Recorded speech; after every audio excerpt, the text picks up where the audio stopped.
This video is sponsored by Surfshark.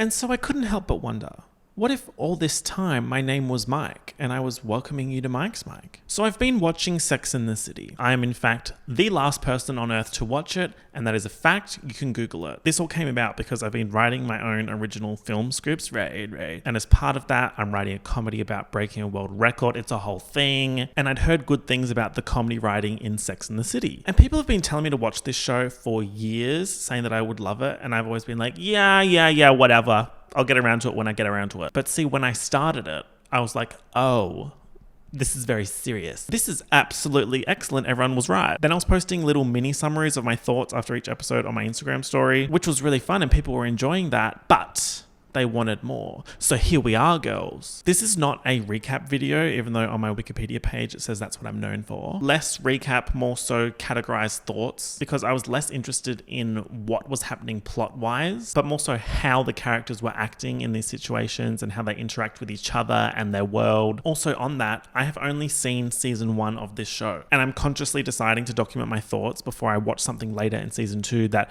retcons what I initially thought about a particular character or situation. But that also means I might say something that the discourse machine might take out of context and run with because it links to something a particular character does later, which I have no idea about. So yeah, disclaimer, so far I only know what happens in this season. I hope you like this format because I will probably cover the other seasons and I'll probably cover the movies too. So potentially cause for celebration. I've also asked my ultra mega extremely gargantuanly stylish friend Vanessa to help me out with picking some of the most iconic fashion moments from this season. So that's also in this video, and that's definitely cause for celebration. I'm sure a lot of you have been asked, which of the Sex and the City girls are you? Whenever I mention to someone that I'm watching this show and they say they've seen it, I always ask them that question, and I've noticed a trend. Everyone wants to be a Samantha. Being a Carrie is like, yikes, but also honest. She's so, but I get her. Being a Miranda is universally accepted as a good thing. Hardly anyone says they are Charlotte, but they always say, oh, I've got bits of Charlotte. Or perhaps a Charlotte rising. Me personally,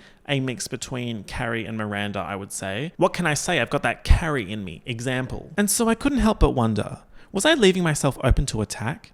Did I need some sort of love VPN? This video is sponsored by Surfshark. Surfshark VPN, or Virtual Private Network, encrypts all of the data sent between your device and the internet, keeping your online identity safe. Guys, this use case is so topical. Sex and the City was taken down from one of the Australian streaming sites a couple of weeks ago, and it was panic stations. Surfshark can help. Surfshark has over 3,200 servers in 100 countries, so you can access and unblock content libraries and streaming services from all over the world. You could change your location to a country that has it on streaming, and boom, you're back in Carrie's rent-controlled apartment. Surfshark VPN also secures your personal information and encrypts your online data so you can browse safely. Also, the Clean Web feature blocks ads, trackers, malware, and phishing attempts, and Surfshark doesn't track you or store activity logs of what you do either. And so I couldn't help but wonder, in a dating world of malware and phishing attempts, would I ever find my clean web? You can also connect multiple devices on the one account. And so I couldn't help but wonder, okay, I'll stop. Go to surfshark.com/MikesMike. You could click the link in the description or use my code MikesMike, MIKESMIC,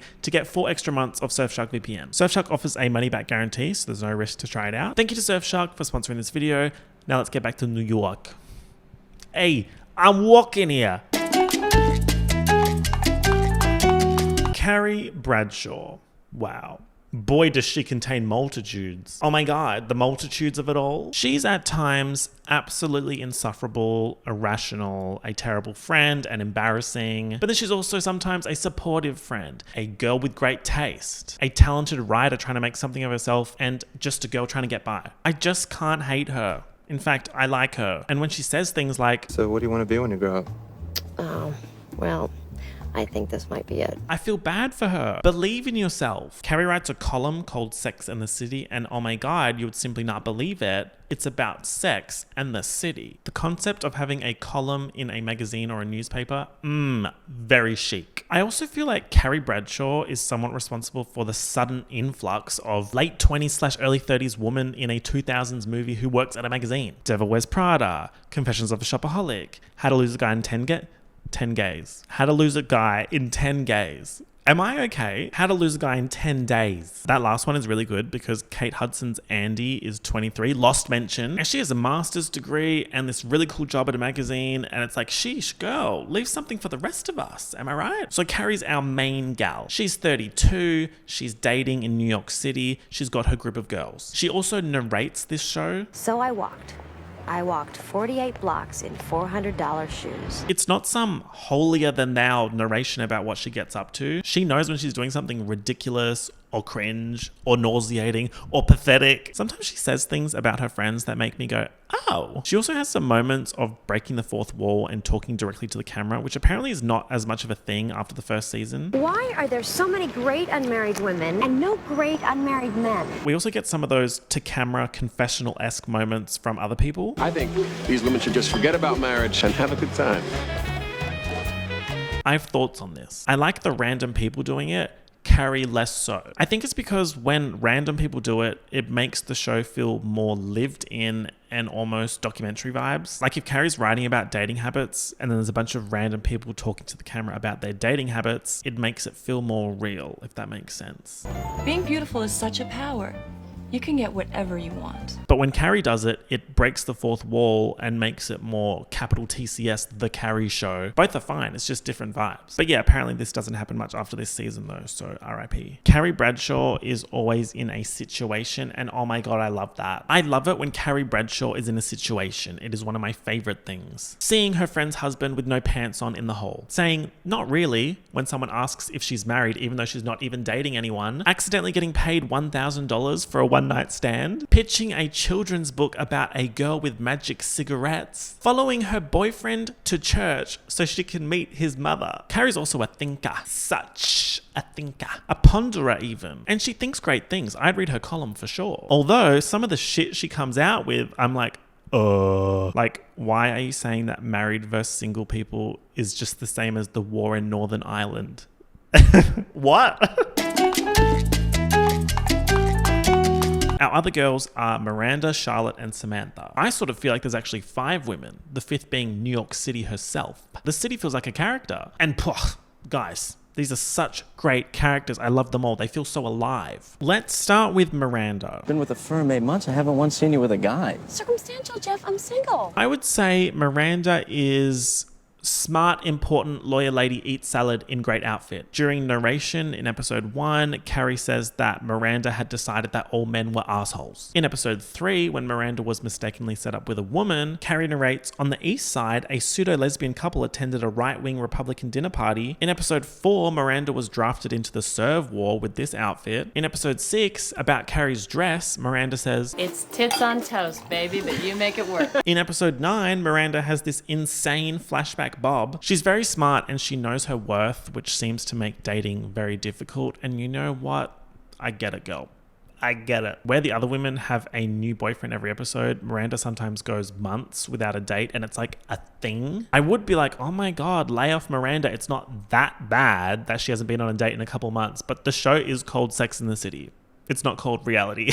Miranda is ride or die for her girls. She is so loved. I feel like she's the most likely out of the group to go for a quirky guy. Throughout the season, she's on and off with a younger guy named Skipper, who's nice, but just kind of meh. Let's get Miranda someone else in season 2, please. Next is Charlotte. Oh my god, Charlotte is so classy. She works for a gallery as an art dealer. I would describe her as down the line, traditional family values lady, but she's also really fun, so don't get that twisted. In episode 3, Charlotte breaks up with a guy because he preferred a different dinner plate set to her. It would never work. He was American classic, she was French country. In the same episode, Carrie says that Charlotte treated marriage like a sorority she desperately wanted to pledge. In episode 10, out of everyone in the group, she fits in the most at an out-of-city baby shower and is the only one to give a good gift. In episode 11, Charlotte's dating a guy on Prozac, and he says, wouldn't you rather be with a guy who's kind and giving and not that interested in sex than an unstable, oversexed prick who only wants to get laid? And she says, no. If she was texting that, I think it would be lowercase no, purple love heart. Overall, it seems like Charlotte is the most likely to go for a 9-to-5 type, but not even really that. I guess she's more looking for someone who's got their shit together. Sort of like Big. Finally, we have Samantha. She is Yahoua, not Youch like cartoon, like Yahoua. She's living life to the absolute fullest. She's just living that life. She's gorgeous, confident, successful, and has lots and lots of sex. In a rather loaded narration in the pilot, after Samantha says she's As good looking as a model.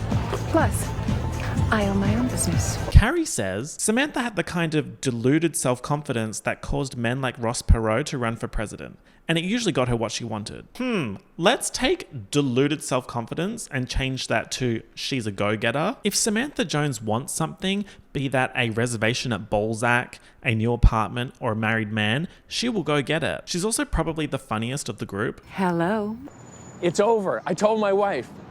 Who is this? And she'll also ride or die for her girls. In episode 10, at the baby shower, it turns out the mother-to-be in question stole Charlotte's unique baby name. So without hesitation, Samantha says, She stole my baby name.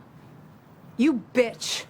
Samantha is so cool and well-connected, and it seems like she and the city are like this besties. I'd say they all have a deep connection with the city in their own different and varied ways. Although I've never been to New York, so what the hell would I know? Although I have swung through it as Spider-Man in the PS5 game, and that's basically the same thing as going, right? Like, oh, Empire State Building, Flatiron Building, Central Park. Throughout this season, we get introduced to a bunch of Carrie's other random friends, usually just for one episode and related to whatever she's writing about in her column at the time. Some of them are fun, such as the couple she consults with while writing about the Cold War between marrieds and singles in episode 3. Some of them are so weird and not Mike's Mike approved, such as in episode 6 where her friend Mike Singer doesn't want to tell anyone he's dating Libby. So what's the problem? Look, she's not beautiful. Because she's not beautiful? She's not someone I date openly. She's not someone I date openly. But this Libby ticks every other box of his. She's just not beautiful. That's so bruh. Although the keeping the person you're dating a secret topic is interesting, especially in the social media age. I'm a very private person, so if I'm dating someone, I'm also not telling people about it online. But it's not because I think the person I'm with is not beautiful. It's because some of you are crazy. Then we also have Amelita. At the start of episode 5, Carrie's card declines in Dolce & Gabbana, and the worker cuts up her card, which is so dramatic, but then Amelita sweeps in and pays for Carrie's expensive shoes. Then Carrie looks directly at the camera and says, Most people would classify Amelita as Euro trash. Thought she was fun. mind you, this woman just bought Carrie shoes worth a few $100s. Also, on the shoes. Me personally, I would not have accepted them, I don't think. But that might just be a me problem because I don't like feeling like I owe people. When's my next therapy session? Anyway, I liked Amelita. I thought she was fun. Hello? What are you doing? And she presented Carrie with opportunities, and it was up to Carrie to decide what to do with those opportunities. And decide she did. Following on from Carrie's card declining in Dolce & Gabbana, we find out that she's broke. And when I was watching this, I sort of felt like it came out of nowhere. She's got this amazing apartment, cool job, cool clothes. So I didn't really see this money issue until it was like, oh, she has money issues because of these cool clothes.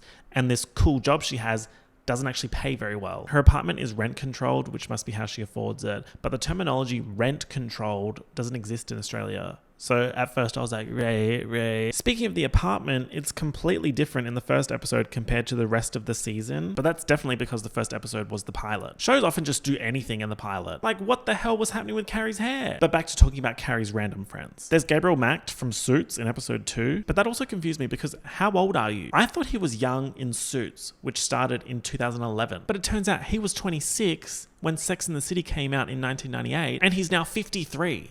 What? There's Justin Theroux in episode 7 of Charlie's Angels Full Throttle fame, of course. But he's not Carrie's friend. He's a friend of Carrie's friend Stanford. Stanford isn't one of these random friends. He's in a few episodes. He is Carrie's gay friend. It's straight love that's become closeted. Stanford Blatch was one of my closest friends. I'm really glad he's in the show, but sometimes the way Carrie treats him, I'm like, like in episode 9, Carrie invites Charlotte to an event, but she can't go because she's obsessed with her vibrator. It's a whole thing. So then Carrie invites Stanford. I invited Stanford to the ballet. I knew he was available. Like, why are we being shady? He's been nothing but nice to her. Even in that episode, he refers to her as his best friend. But we can see that he's a B friend to her and she treats him almost like an accessory. So yeah, hopefully she's a bit nicer to him if he sticks around in the show. I hope he does stick around because in my opinion, he's a good addition. And we also get an insight into the gay dating scene in the city. That brings me to another point on the way to another point. Point number one, I was not expecting this show to be so progressive. It's not like Stanford is the first gay character on TV, but he's in these episodes talking about hooking up with other men. We see him kissing other men. And we also had drag queens in literally the first episode. Hello, iconic. So then point number two is this show simply does not feel like it is 30 years old. I can't believe that. Sometimes I'll be watching something from the late 90s and it's like, oh my God, this is so 90s. For example, Friends. Friends was airing pretty much the same time as Sex and the City was, and that is so wild to me. This show feels so fresh in comparison, no shade. I mean, yeah, there's going to be cases of characters having opinions that are outdated or saying out-of-pocket things, but overall, it feels very progressive and fresh. So fresh hits of 1998. Something that I think Sarah Jessica Parker is excellent at is showing Carrie having an absolute meltdown. And she does it a few times, almost always about Mr. Big. So let's talk about Mr. Big. He's the main guy that Carrie sees throughout season 1 and he puts her through it. We don't know his actual name, ? That definitely seems like a bit. So I wonder if we'll ever hear it at all. Samantha actually describes Big to Carrie as... He's the next Donald Trump. No thank you. In episode 2, Carrie describes him as Major Tycoon, Major Dreamboat, and Majorly Out of My League. She runs into him at a party and he says that her column, her work, is cute. Oh, who is you? He needs to be taken out the back and dealt with. I personally don't see the appeal of Mr. Big, but I see how she sees the appeal. Like it's a 90% no, but then a 10% hold on. Carrie has a 1-episode thing with a 20-something guy named Sam, and he's a great kisser, but once the dust settles and the smoke from the smoke machine at the 20-something club fades, he's a lot younger than her and is not as put together and settled as she would like. That's where I see why she likes Mr. Big. His shit is sorted. He's got a nice apartment, he's got a good job, and sometimes he defies expectations. An example of that would be episode 11 #Fartgate, where Carrie farts in front of him and has a meltdown over not knowing if that's ruined the perfect girl facade she's put on for him. And by this point, we've seen her put on this facade for him. She acts differently around him compared to around her friends, which is, you know, kind of normal. But also, in my opinion, Carrie's at her best when she's being feral with her friends. Many such cases. Anyway, so after #Fartgate, Big comes to Carrie's apartment, and it's actually the first time he's ever been there. She hasn't asked him over because she doesn't want him to judge her messy, small apartment. But he actually says, no, I like it. He's essentially accepting her for who she is. So that's nice, I guess. And during episode 2, Models and Mortals, Carrie sees him at a party with a model, and she's like, oh, he's one of those. But then at the end of that episode, he actually says to Carrie, after a while, you just want to be with the person that makes you laugh, you know what I mean? Right. But then, oh my God, there are so many issues. He is a terrible communicator, inviting Carrie to a drink thing instead of calling it a date. Mind you, he's like 70 years old. He said, meet me for a drink thing. He never used the D word. I hated that. Just call it a date. What are you doing? And the fact he's not calling it a date, it's like, why aren't you calling it a date? What does that mean? So of course, Carrie starts overthinking why he's called it a drink thing. Completely understandable. Then they're out and run into one of his friends and he just flat out does not introduce them to her even though she's standing right there. Oh my God, I had a visceral reaction to that because that fucking bullshit has happened to me. On a first date, walking on Brunswick Street in Fitzroy, Victoria 3065, Australia, Earth, Milky Way, Virgo supercluster.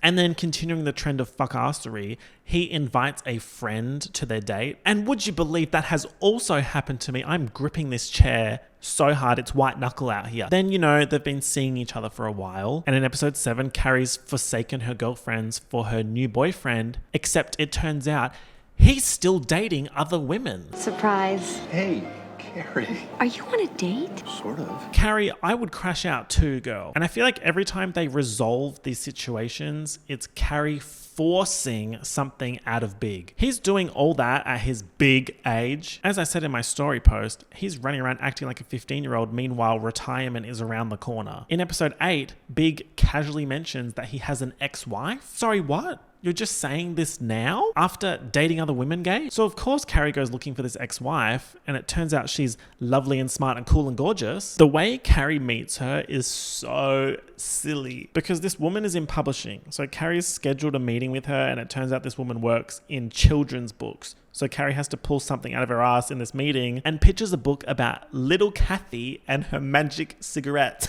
Then it turns out Big and the ex-wife split because he cheated on her with her best friend. What? And Carrie still wants to be with him. Somebody get this lady some help. So throughout the second half of the season, I'm repeatedly feeling like, girl, stand up. We can do so much better. Then in episode 12, the season finale, it's all... And suddenly, there he was wearing Armani on Sunday. Mr. Big. When Carrie sees Big going to church with his mother, she wants to go with them and meet his mother, but he says no. Do you think that stopped Carrie? She goes to the church, causes a scene, and then after, when she meets Big's mother, he introduces Carrie as a friend, even though they'd been dating for months at this point. While justifying this, he says to Carrie, My mother doesn't need to meet another girlfriend. Oh. I didn't mean that. Bruh. So then after this shit show, Carrie wants Big to give her a sign that she should keep trying. But he won't tell her that she's the one. So they end the season not together. I know he's coming back. I don't want him to come back, but I know he's coming back. But then also her being stuck on him. We get it. Guys, we get it, right? Do you get it? Yeah, unfortunately. The way he treats her, it's just like, does he even like her? And even if he does, it just does not seem like they are a good match. Something I thought while watching this was, damn, the 90s look fun. Now, of course, this is an idealized version of things. Like, I doubt Perth, Western Australia in the 1990s was like New York City, but I feel like some of the things happening in the show would be happening in real life, like meeting people in bars. The fact that they can just go out with the intention of meeting people and then meet people who are also out to meet people. It sometimes happens that I'll meet new people out, but it's very rare. And yeah, that is absolutely potentially a skill issue on my end, but it does also feel like everyone is quite cliquey. As they say, ain't nobody fucking with my clique. Click, click. But what if I wanted to? What then? But then also the flip side of yay, let's go out and talk to random people, is where is the person I'm supposed to be meeting? They can't just text me and tell me they're running late. It is phone calls left, right, and center on this show. There's a scene in episode 4 where Carrie's at a bar, I think, and she's calling her voicemail to work out if a message from Mr. Big saying he can't come is him saying he's not meeting her as a date or he's not meeting her as a friend. And I just thought, babe, that is a nightmare. That entire situation. Next thing I noticed is that 30 in 1998 seems very different to 30 in 2025. Like they'll introduce a potential love interest and be like, oh, he's so settled. He's like a doctor of sports medicine. He's so settled. He probably has an ex-wife and 2 houses as well. He's also 32. Mind you, I'm 29. I'm 29 and I'm playing Fortnite every day. Hashtag Victory Royale, Apple Dance on the victory screen. Well, yes. But then also, in saying there's differences, there's also so many similarities. So many of the things they're talking about in terms of dating are relevant today. For example, episode 7 is called The Monogamists, and someone says that monogamy is on the way out. They would have an absolute field day in the big old year of 2025. I said in my story post about this episode that if the writers were writing this in 2025, there would absolutely be an episode where Carrie investigates the ethical non-monogamy tag on Hinge. But then I remembered, and Just Like That exists. So I wonder if they've tackled it on there. Like imagine an episode where Charlotte discovers she's in Rose jail, Miranda gets catfished, and Samantha gets banned from the app. Actually, no, I feel like Charlotte would hate Hinge. Another thing I noticed around episode 7 is, yes, Carrie makes smoking look cool. That's not me saying yay smoking, by the way, disclaimer. But it makes me think, ew, vaping is so not chic. Like imagine Carrie Bradshaw sucking on a vape. Ew! Imagine Mr. Big vaping. Bro, that's so funny. Some of you might not be aware if you didn't see her on my podcast, but I have a very, very, very, very, very cool and stylish friend, Vanessa, who loves Sex and the City. Here are some of Vanessa's picks for iconic looks, items, and pieces from season 1. Hey guys, it's Vanessa calling in and reporting live from my living room couch. Okay, so first, Carrie. The naked dress by Donna Karan in episode 6. Carrie's iconic fur coat by Pierre Cardin. Her Bulgari watch in episode 3 comes in episode 3, but she does wear this throughout the season. The vintage alligator red clutch. This doesn't have a designer attached to it, I believe, unless someone has figured it out. The Dolce & Gabbana silver and purple fluff heels that Miss Ma'am purchased for her. Love, love, love, love. Carrie's tan leather coat. I have been trying to source one exactly like it for years. Cannot find one that's perfect for me, but I'm still manifesting. Episode 12, the navy Adidas ? Pants, cuts off at the ankle, white fitted hoodie, runners. Joggers. Spring, summer, joggers. The Manolo black heels and Prada shoulder bag when Carrie stacks it. Oh, and the Carrie tutu outfit in the intro. Wardrobe stylist Pat Field, she said that it was fished from a bargain bin for $5. And then it was just paired with a pair of leopard Jimmy Choo heels. Miranda, she's wearing men's suiting a lot of the time. They really, really leaned into the dressing for her corporate attorney job this season. A lot of dark pinstripe with pops of colour. Note episode 3. This season, I would have to say, is honestly one of her best seasons style-wise. Charlotte, the Gallerina outfits. They were all giving librarian chic or office siren, but don't get the two mixed up. One notable accessory, the Giorgio Armani sunnies in the baby shower episode. The gunmetal halter satin backless dress on her date with Capote Duncan. No notes, just body tea. Samantha, the purple fringe dress by Mugler, episode 7. So tea, her standing next to Carrie in the electric blue dress. Gorgeous. Samantha's fur collar jackets. She wears 2 or 3 of them. The baby shower episode. Pink open knit top, black low jeans, black sunnies, leather trench, the cheetah headscarf, and a bottle of wine. I would wear that to work. And big. Last but not least, I can't talk about season 1 without talking about Giorgio Armani on a Sunday. So that's a cute little summary of my thoughts and feelings after watching Sex and the City season 1. I am very excited to continue watching, but I'm going to be so mad if Carrie continues to pine after Mr. Big. Let's get someone new in here. I also want a love interest for Samantha and Charlotte that lasts more than 1 episode. Thank you all for watching. If you enjoyed, feel free to leave a like on the video. Mwah. I know you Sex and the City girls have things to say, so let's hear it in the comments section. I will be reading and assessing and marking, and it will affect your final grade. If you haven't watched my Lost Season 3 video yet, it's excellent and it's available now, so go ahead and watch, of course. Don't forget to go to the link in the description for that Surfshark deal too. Thanks again to Surfshark for sponsoring this video. Okay, bye.